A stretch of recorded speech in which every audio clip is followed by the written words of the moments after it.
नमस्कार बच्चों, online class में आप सबका स्वागत। पहले हमने 10वीं क्लास की क्रिया टॉपिक के बारे में अध्ययन किया था और उसके अंतर्गत हमने क्रिया के भेदों के बारे में और उसके उपभेद जो हैं उनके बारे में अध्ययन किया था। और उसके बाद जो अपने पाठ्यक्रम में कर्म के आधार पर जो क्रिया के भेद थे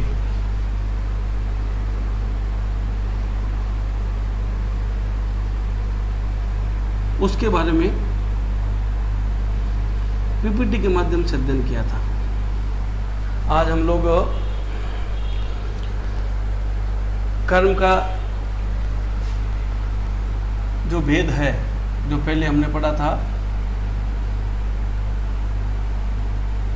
अकर्म क्रिया, उसके बारे में हमने विस्तार से अध्ययन किया था। आज हम लोग सकर्म क्रिया के बारे में अध्ययन करेंगे।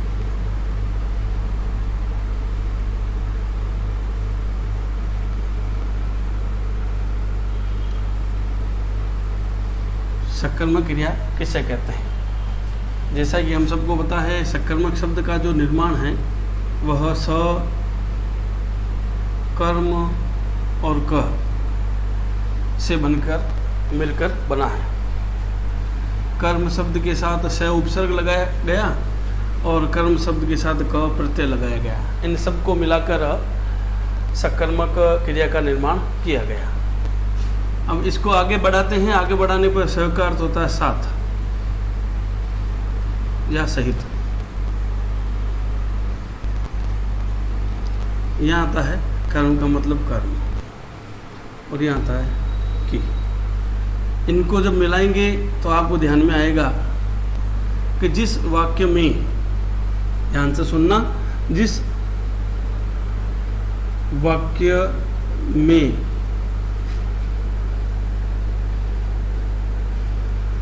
क्रिया के साथ कर्म आए, वाक्य में क्रिया के साथ कर्म आए, वह सकर्म क्रिया कहलाती है। अब हमारे दिमाग में एक प्रश्न हो रहेगा कि वाक्य में क्रिया के साथ कर्म किस प्रकार से आता है, अर्थात कर्म की पहचान कैसे होती है। ये यदि आपको समझ में आ जाए तो मैं समझता हूँ कि सकर्मक क्रिया या कर्म के आधार पर जो क्रिया का भेद है वह बहुत ही सरल हो जाएगा। किस प्रकार से सरल हो जाएगा, तो आइए देखते हैं। मैंने वाक्य लिखा है, मोहन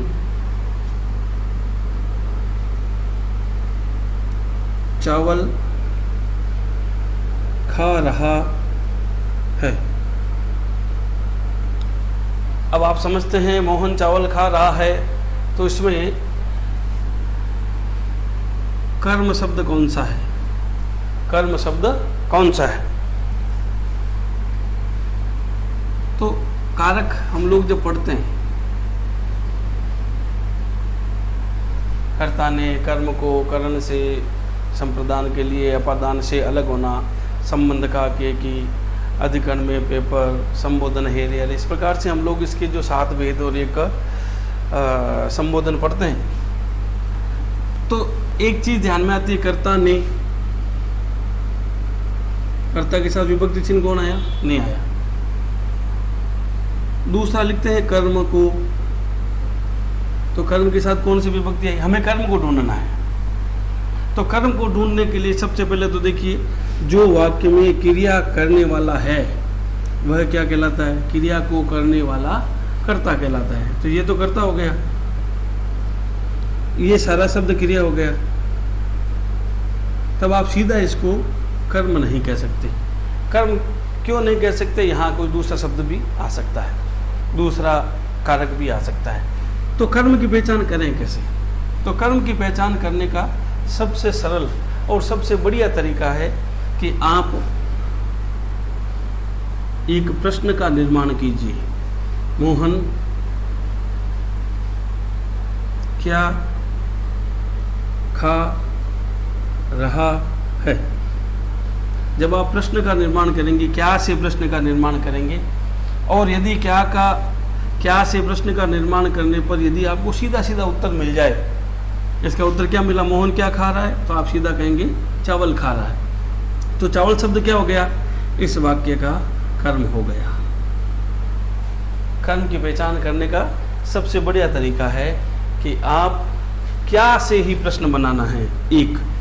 दूसरा, एक तो क्या से प्रश्न बनाना होता है, दूसरा होता है प्रश्न बनाने का जो प्रकार है किसको, और तीसरा होता है किसे। इनसे प्रश्न बनाने, मूल रूप से ये दो ही हैं, ये इसी का ही रूप है। तो जब हम लोग क्या और किसको से प्रश्न बनाते हैं, क्या और किसको से प्रश्न बनाने पर जो हमें उत्तर मिलता है वह उत्तर क्या कहलाता है, कर्म कहलाता है। इसके बाद आगे हम लोग एक उदाहरण और देता हूं, आपको कर्म की पहचान करनी है। सोहन पलंग पर बैठा है। अब आपको उसमें कर्म की पहचान करनी है। तो सबसे पहले तो आप क्रिया ढूंढेंगे, वाक्य के अंत में क्रिया शब्द होता है बैठा है, बैठना क्रिया हो गई। बैठने का काम कौन कर रहा है, सोहन कर रहा है, तो ये कौन हो गया, कर्ता हो गया। अब आप सीधा कहेंगे ये कर्म है। तो मैं आपको एक बात बताता हूं कि आप लोग सीधा इसको अगर कर्म बनाते हैं तो आप देखिए, सोहन क्या बैठा है, प्रश्न बना क्या, प्रश्न बना क्या, सोहन क्या बैठा है, प्रश्न नहीं बना। प्रश्न क्या बनता है, किस पर बैठा है, किस पर बैठा है। तो मैंने आपको क्या बताया था, या तो प्रश्न बनाइए क्या से, या प्रश्न बनाइए किसको से। इन दो से ही प्रश्न का निर्माण करना है। इन दो से जब प्रश्न का निर्माण करेंगे उसके बाद यदि उत्तर मिलता है तो ही वह कर्म होता है, अन्यथा वह कर्म नहीं होता है। इसलिए इस वाक्य में कर्म नहीं है, और यदि इस वाक्य में कर्म नहीं है तो यह सकर्म क्रिया भी नहीं है। ये कौन सी क्रिया हो गई, जब सकर्मक नहीं तो दूसरी कौन सी हो जाएगी, अकर्म क्रिया हो जाएगी। तो आइए अब हम लोग सकर्मक क्रिया की परिभाषा देखते हैं।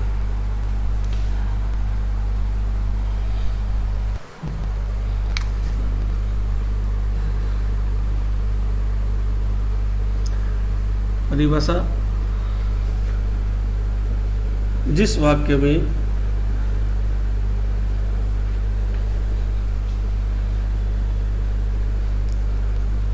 क्रिया का प्रभाव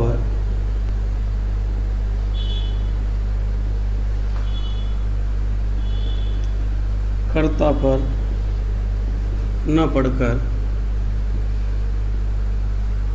कर्म पर पड़ता है, उसे सकर्मक क्रिया कहते हैं।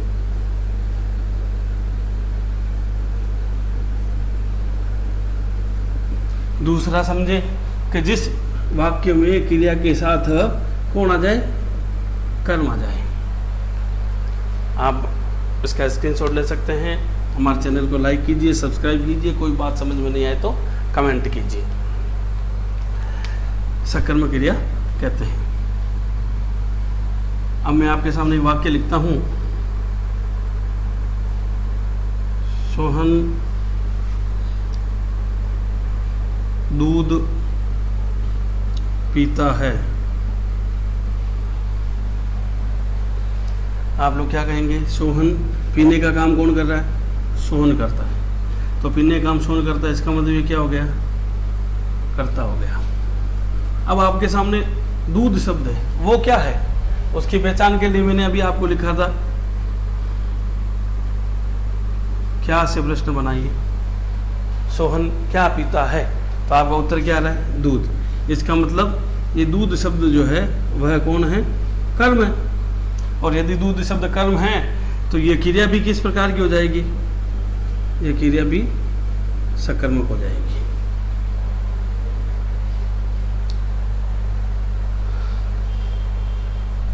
आगे उदाहरण करते हैं। उदाहरण करने के साथ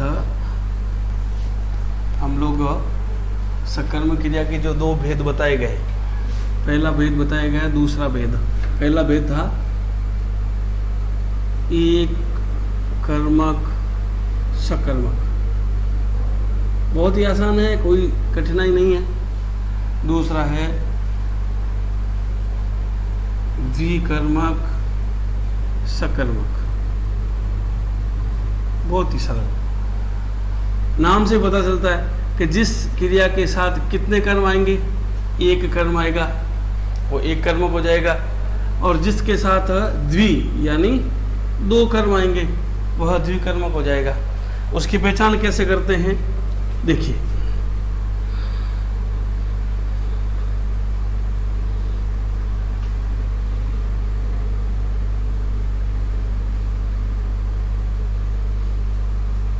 शहर के लोग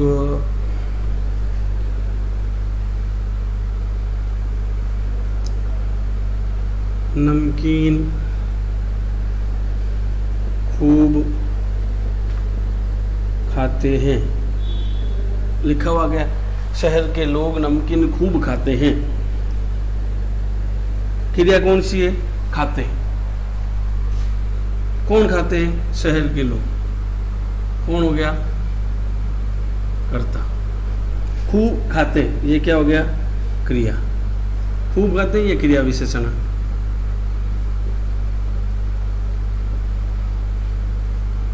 अब आपके सामने प्रश्न आता है, क्या खाते हैं। उत्तर क्या आ रहा है, नमकीन खाते हैं। यानी इस वाक्य में नमकीन शब्द क्या हो गया, कर्म। इस कर्म की संख्या कितनी है, देखो मैंने सारी चीज़ों का विश्लेषण किया, लोगों के बारे में विश्लेषण कर दिया, करता है, खूब क्रिया विशेषण है, खाते ये है, एक बचा शब्द वो कर्म है। तो अब आप बताइए कि इसमें कर्मों की संख्या कितनी है, कर्म कितने हैं, तो आप कहेंगे इसमें एक ही कर्म है। तो बस जिस सकर्मक क्रिया में एक कर्म का प्रयोग होता है वह एक कर्मक सकर्मक क्रिया होती है। दूसरा, ऐसा ही अध्यापक जी बच्चों को हिंदी पढ़ा रहे हैं। बस अब आपको ढूंढना है, अध्यापक जी बच्चों को हिंदी पढ़ा रहे हैं। आप लोगों को ढूंढना कर्म। तो कर्म को ढूंढने के लिए मैंने आपको बताया था, प्रश्न बनाइए, क्या से, प्रश्न बनाइए किसको से। दो से तो प्रश्न बनाना है, कर्म की पहचान हो जाएगी। अध्यापक जी, यहाँ प्रश्न बनता है किसको, अध्यापक जी किसको हिंदी पढ़ा रहे हैं, तो उत्तर आया बच्चों को। यानी एक ये कर्म की पहचान हो गई। अब दूसरा प्रश्न बनता है, अध्यापक जी बच्चों को, यहाँ प्रश्न बनता है क्या पढ़ा रहे हैं, तो आपके सामने उत्तर है हिंदी पढ़ा रहे हैं। यानी किसको से भी प्रश्न बन गया, क्या से भी प्रश्न बन गया। किसको और क्या से दोनों से प्रश्न बनता है। तो ये कर्म संख्या कितनी हो गई, दो। यानी इस वाक्य में कितने कर्म हैं, दो कर्म हैं। और जब वाक्य में दो कर्म होते हैं तो वह द्विकर्मक सकर्मक क्रिया कहलाए। सकर्मक क्रिया तो है, क्योंकि जिसमें कर्म आएगा वह सकर्मक क्रिया होगी। अब ध्यान क्या रखना है, एक कर्म आया या दो कर्म आए। एक कर्म आया है तो एक कर्म कहलाई जाएगी, और द्विकर्म यानी दो कर्म आए हैं तो द्विकर्म कहलाएगी। इतनी बात है।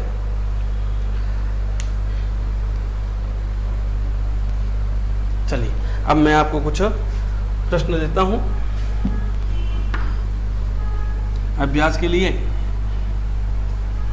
आपको कर्म की पहचान करते हुए अकर्मक और सकर्मक क्रिया के बारे में जानकारी देनी है। नंबर 1, सोहन नदी में तैरता है। आपको अकर्मक और सकर्मक क्रिया दोनों में से पहचान करके बताना है। नंबर 2, राम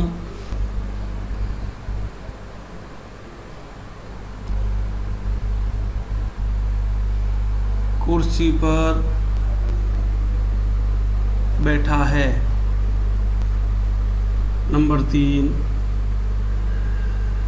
मैं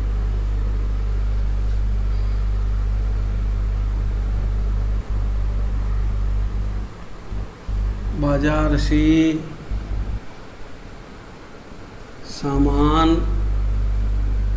लाया। आपको कर्म की पहचान करके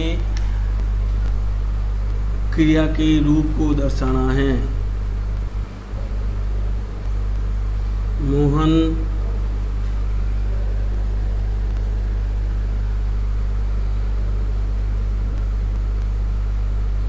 अपने भाई को पत्र लिखता है। और अंतिम प्रश्न नंबर 5, वह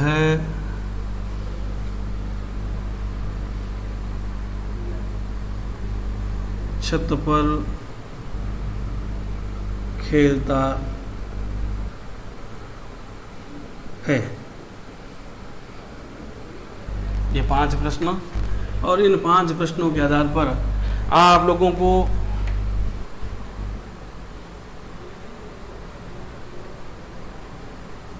क्रिया की